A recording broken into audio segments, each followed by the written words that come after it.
Terrorism seeks to undermine national security, which is the primary duty of any government. Its perpetrators seek to undermine the unity of the country and the sanctity of human life. Terrorism is a dynamic, adaptive and ever-evolving threat and has become a major international issue that requires comprehensive strategies. After the launch of the document by President Muhammadu Buhari, we seek the opinion of Colonel Francis Okosun, a retired army officer, on the objectives of the new policy framework in the area of strengthening the institution and coordination of preventing violent extremism in the country. If we are looking at this latest initiative, the way to go about it is this. All comers, all people, all groups that are to be reached have to be receptive to the new credo. It is a credo. They have to believe in the cause. They have to be receptive to the new message and then key into it. Once that is done and they believe in the cause, they'll be on the same page. So it'll be like musicians playing off the same sheet of music. There'll be no discordance. But if you don't believe in what the cause is, then you're at variance with the fighting men. And there's not going to be no symphony. Colonel Okosun speaks more on the role of the military and civilians in the fight against terror. The military is not the only element involved in the fight against terror. You are part of it. The press is a part of it. The religious leader is a part of it. However, coming more directly to your question, the military is fighting this battle, this war, as best it can. Communication has become very commonplace these days.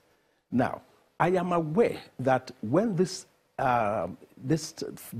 fight started in the Northeast, a large swath of the territory there was blanked out. You couldn't communicate. If you couldn't use the global system for mobile, the GSM, you couldn't use it because something was done, a countermeasure was carried out to ensure that people in that area could not communicate. However, that would not preclude the use of, say, wireless equipment unless you had what you call electronic countermeasures to deal, to jam enemy communication.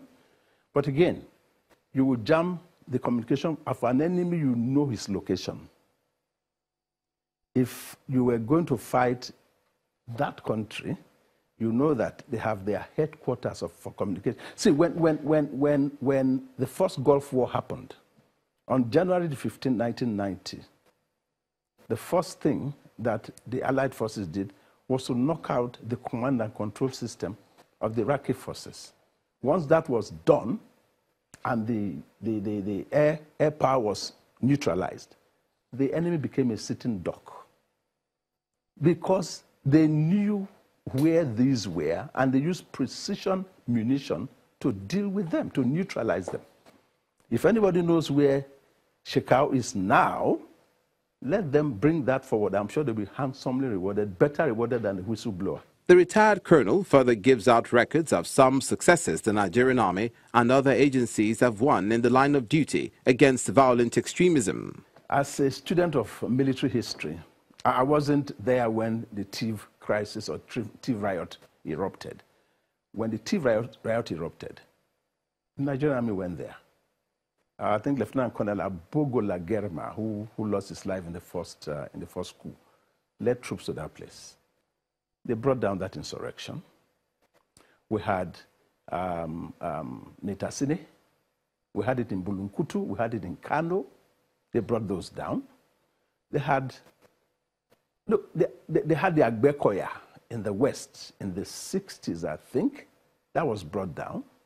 So, you see, let no one think that it's a failure of strategy or tactics that the insurrection is still there. No, it's not. If you were fighting a conventional army, it would have been a different kettle of fish. And can I say something? The terrorist is one step ahead of you. You react to the terrorist. You are not preemptive.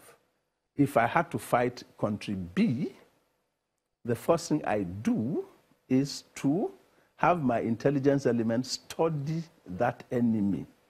Everything about him, his habit, his training, his strength, his equipment, up to his girlfriends.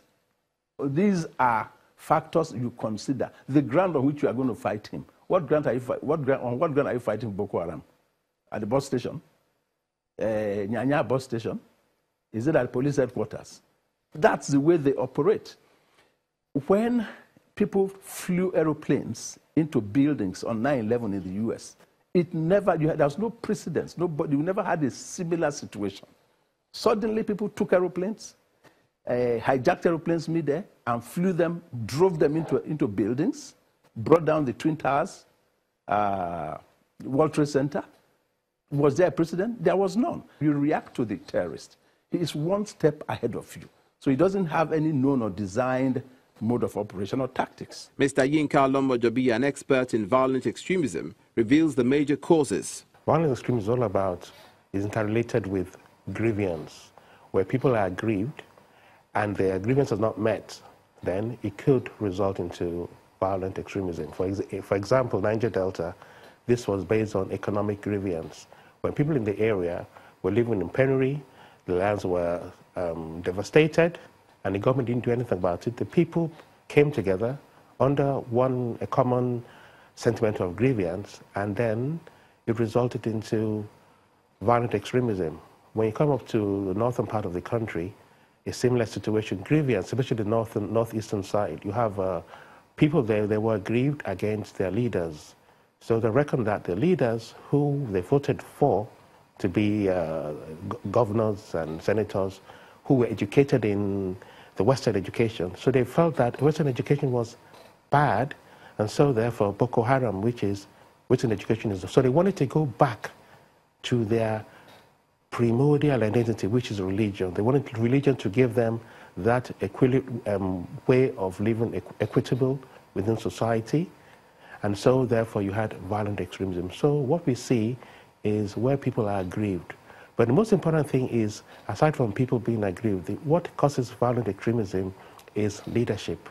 Where you have leadership which is not accountable, leadership where there's corruption, the people on the grassroots can see these things happening, and then they become aggrieved because they find out that they're not having social infrastructures which these politicians are having. Politicians are buying houses, sowing money in different locations of the country, so therefore people become aggrieved. And then poverty is one of the reasons why people begin to want a change of their circumstance. So this is what leads to violent extremism in the country. He also gives solutions to end this act in the country. The role of government first is leadership.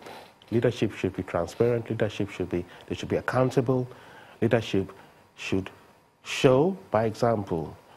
Once they do this, they will have a trickling down effect to the grassroots people, to the state government, to the local governments. And then the government should have a listening ear to various dissident voices. And they want to understand why do certain people become aggrieved in certain areas. For example, in the IPOD situation, the government could have come down long ago to open up a door for dialogue with those who were aggrieved. And that would have stopped the IPOP movement from becoming big as it is. And also when it came to Boko Haram, the grievance started with the government taking laws into its own hands, the killing of Mohammed Yusuf, and therefore people became aggrieved, and then it escalated. So what the government should do is to try and set up some feedback mechanisms, early warning signs where people are aggrieved. Most importantly, they should try and share equity amongst the population, amongst civilians, the grassroots people. You have countries like Ghana, Ivory Coast. They haven't got much as we have, but what they have done is that they have shared the little they have with the population. So people become happy, they're happy living together. So the most important thing is dialogue, opening up doors for dialogue amongst people who are aggrieved, and also setting up feedback mechanisms where you have people who are aggrieved, so you can have dialogue and find resolutions towards these contending issues. Terrorism cannot be justified by its perpetrators with race, religion, or political inclinations. The indiscriminate killings of people and the incessant destruction of property will never be excused under any guise. The fear and apprehension induced affects the minds and psychology of the citizenry and the general disposition of the country. President Muhammadu Buhari has promised that violent extremism will never have its way in the country again, and vows that the needed governance will be provided by his administration.